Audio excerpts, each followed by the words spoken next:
Irmãos queridos, bom dia.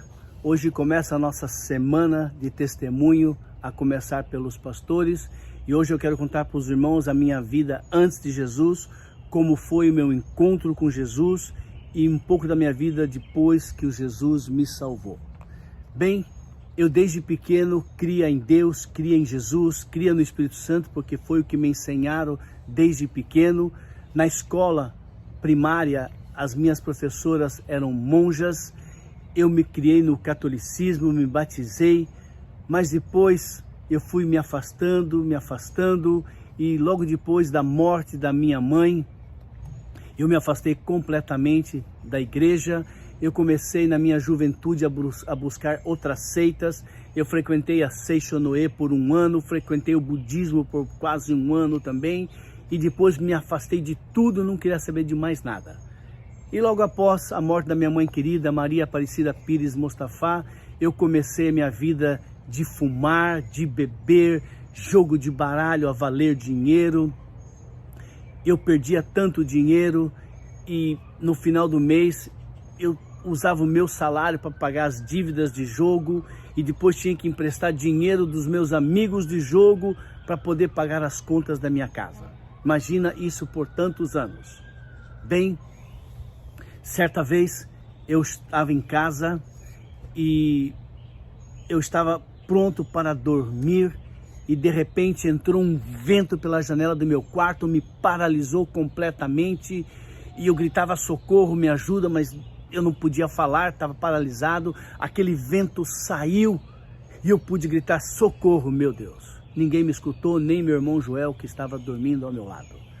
Na segunda noite eu estava preparado para dormir e nisso entrou um vulto pelo meu quarto e ele me paralisou completamente. Eu não podia falar nem me mexer, mas eu gritava dentro de mim socorro, socorro, socorro, e aquele vulto se aproximou de mim e soprou nos meus ouvidos. Quando ele soprou o meu ouvido, dentro de mim se congelou completamente, eu tinha frio, e aquele vulto foi embora e eu pude gritar socorro, me ajuda. Mas ninguém havia me ouvido, nem meu irmão Joel, que estava dormindo ali. No dia seguinte, Registro é uma cidade muito quente. Eu estava de blusa, com jaqueta, de tanto frio que eu tinha, e as pessoas riam de mim que eu estava doente, porque com tanto calor, como poderia eu estar daquele jeito? Bem, irmãos, na segunda noite, o vulto apareceu novamente no meu quarto, me paralisou, e ele veio até mim e ele tocou o meu braço esquerdo. Era como se alguém pegasse um pedaço de pau e bateu tão forte em mim que aquilo doía, aquele braço doía. Até o dia seguinte meu braço doía. Bem, a terceira noite foi a mais terrível. A mais terrível. Eu estava dormindo e eu tive um sonho, um pesadelo com aquele vulto que ele estava tentando me estrangular. E naquele momento eu acordei e havia algo em cima de mim tentando me sufocar. E eu gritava, Deus, Deus, dentro de mim, porque não saía a voz, me ajuda, me socorre, Senhor, me livra disso. E Deus, pela sua misericórdia, me livrou daquilo. E eu acordei e fui buscar minha Bíblia, que eu sempre tinha debaixo da minha cama. Quando começou a acontecer essas coisas, eu comecei a ler a Bíblia, comecei a dormir com a Bíblia, e a Bíblia não estava ali, e eu busquei em toda a casa e não encontrei a Bíblia, e então eu fui na sala, encontrei uma Bíblia grande, da época do João Paulo II, tinha ido no Brasil, e eu abraçava aquela Bíblia, e eu lia, não entendia nada, mas eu estava apavorado. Bem, no dia seguinte, eu pensei em falar para alguém da minha família, mas eu não me dava muito bem com a minha família, eu não conversava muito com eles, mas eu tinha uma irmã que eu me dava um pouquinho melhor, que era minha irmã Jamila, que a gente chama de Milinha. Eu contei tudo para ela e ela me diz, Jonas, busca um pastor. Eu disse, Milinha, você sabe que eu não gosto de igreja cristã, eu não gosto de crente, eu não gosto dessa raça. Eu vou buscar um padre para me exorcizar e me livrar de tudo isso.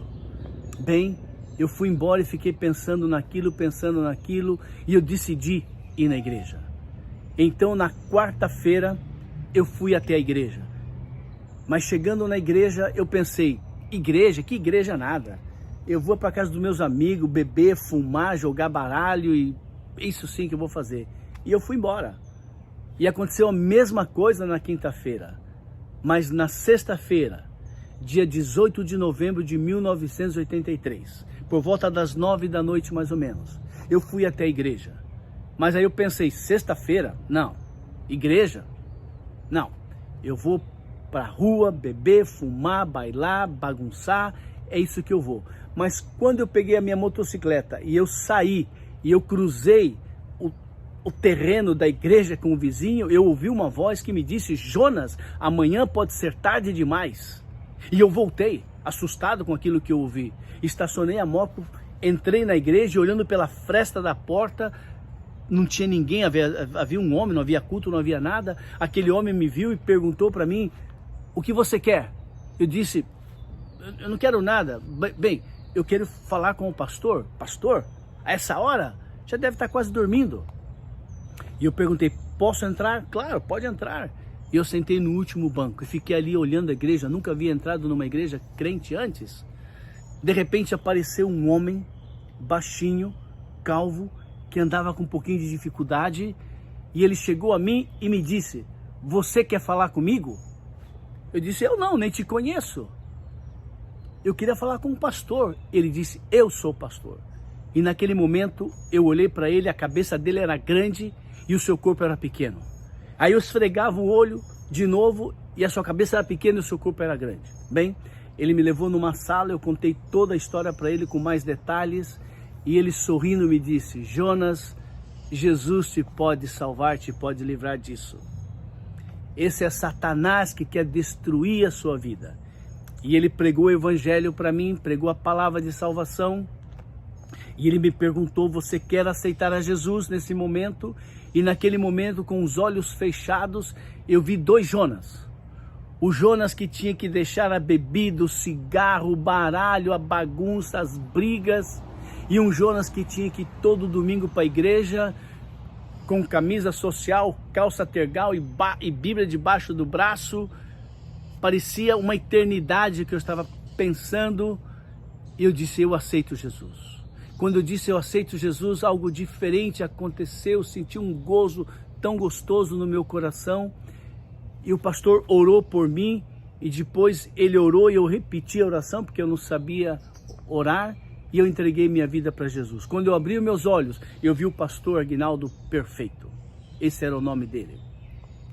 E então se o pastor Aguinaldo me disse, Jonas, eu já estava na minha casa, deitado já, pronto para dormir, quando eu ouvi a voz do Senhor que me disse, Aguinaldo, vai até a igreja porque lá tem um jovem que precisa de mim. Aí eu entendi por que ele não perguntou, o que você quer? Mas ele foi direto, você quer falar comigo? Bem, ele disse que queria me ajudar a crescer no evangelho, crescer na palavra, e eu aceitei. E eu disse, domingo estou na igreja. Irmãos, que luta para chegar na igreja.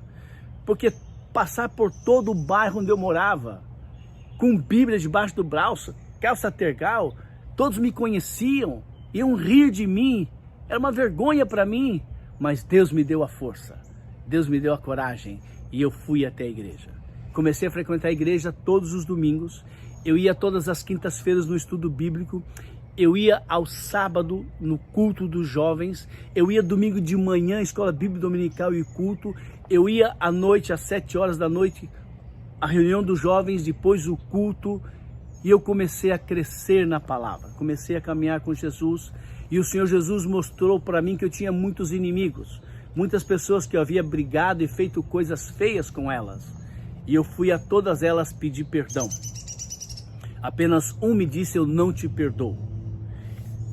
A minha irmã Jalila é a quem eu mais tinha problema, muitas brigas e discussões, e o Senhor me levou e me capacitou a pedir perdão para ela, e isso foi num domingo, mas no sábado anterior eu tive uma briga muito feia com ela, mas no domingo Deus me deu graça, eu pedi perdão, me humilhei e ela me perdoou, e daquele dia em diante nos tornamos melhores amigos até o dia de hoje. Na minha casa nós somos em 7 irmãos, dos 7 irmãos, 6 já aceitaram Jesus. Quase todas as minhas sobrinhas já aceitaram Jesus e estão caminhando com Jesus firme no evangelho. Eu comecei a dar um discipulado para Jalila na casa dela, que era minha casa também, eu morava junto com ela. E Deus me usou para ajudá-la a caminhar com o Senhor e até o dia de hoje firme no Evangelho. Todos os meus irmãos caminhando com Jesus e muitas das minhas sobrinhas. Amados, eu espero que esse testemunho de conversão do que Jesus fez na minha vida possa abençoar a tua vida. Jesus pode transformar a sua vida completamente como transformou a minha vida. Que Deus os abençoe.